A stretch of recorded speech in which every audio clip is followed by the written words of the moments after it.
আসসালামু আলাইকুম ওরহমতুল্লাহি অবরকাত।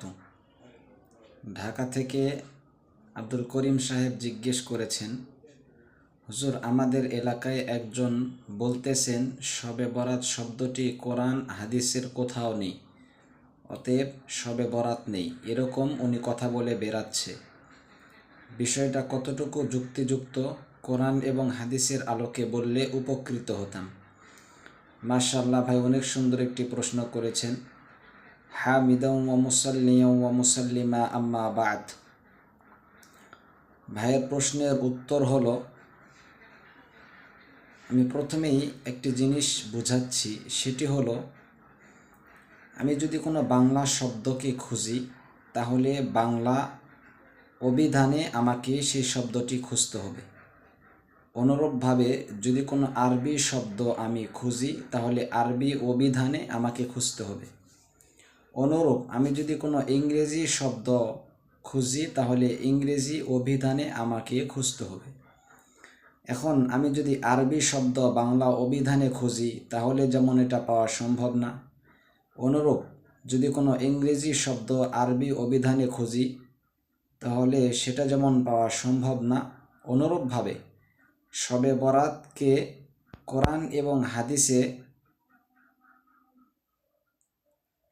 কোন ভাষায় খুঁজব সেটাও আমাদের জানতে হবে। শবে বরাত শব্দটি শব্দটি ফার্সি, অর্থ হলো রাত।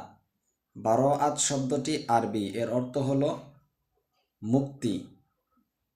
তাহলে শবে বরাত শব্দটি অর্থ হলো মুক্তির রজনী।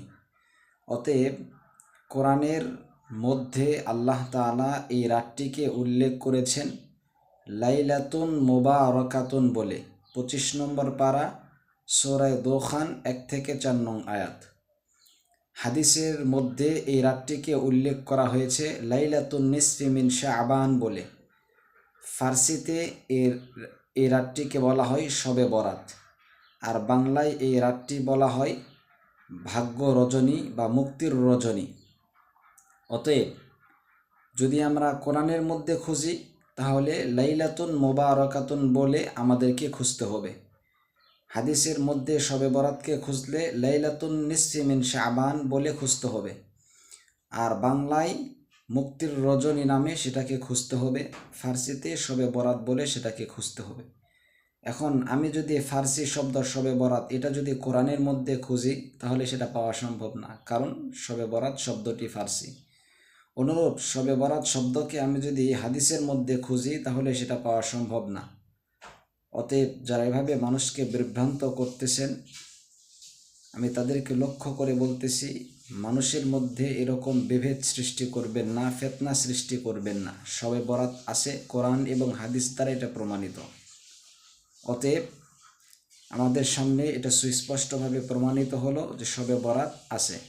আশা করি ভাইয়া প্রশ্নের উত্তর আপনি বুঝতে পেরেছেন। আসসালামু আলাইকুম ওয়া রাহমাতুল্লাহি ওয়া বারাকাতুহু।